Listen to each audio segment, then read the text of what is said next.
Hello বন্ধুরা, good evening. আবারও একটা নতুন ব্লগ নিয়ে হাজির হলাম। আমি সিকান্দার শেখ। রাত্রের ভিডিও, গত রাত্রের ভিডিও। এখানে রাত্রের ভিউটা দেখুন কত সুন্দর লাগছে। তার উপরে আছে সামনে ন্যাশনাল ডে, আমার ন্যাশনাল ডে। তো সেই সূত্রে যে বিল্ডিংগুলো লাইটিং আছে, এগুলো লাইটিং দেখলে আপনারা অবাক হয়ে যাবেন যে কত সুন্দরভাবে এরা ন্যাশনাল ডেকে সেলিব্রেট করে। পুরো বিল্ডিং ওরা লাইট লাগিয়ে রেখেছে, হয়তো বোঝা যাচ্ছে না। তো বাট বিল্ডিংয়ে খুব সুন্দরভাবে লাইট লাগিয়ে রেখেছে, বুঝেছেন? দেখুন আগে এরা এত সুন্দরভাবে লাইটিং করে ওইগুলো দেখছেন কি সুন্দর লাইট হয়ে আছে একটা কার শোরুমের ওপরে, যে লাইটিংগুলো আবার টিপটাপ জ্বলবে, যেগুলো মনে হচ্ছে না স্টার্স স্টার্স জ্বলছে আর কি। ঠিক আছে, তো আমি আমার পাশে, সরি আমার বন্ধুর বিল্ডিংয়ে গেছিলাম, ওর পাশ থেকে ওইটা উঠালাম আর কি, যেটা যেখানে আমি থাকি আর কি। এটা ওখানকারের ভিডিও, আর আমি ওই এরিয়ার মধ্যে হাঁটছি।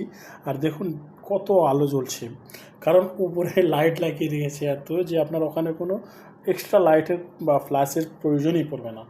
ফ্ল্যাশ লাইটের কারণ ওখানে এত লাইট লাগিয়ে রেখেছে। আর আমি ভাবলাম চলুন এখানে দেখিয়ে দিই, মানে এখানে একটু ভিডিওটা করে দেখি এর ক্লিয়ারিটি কীরকম।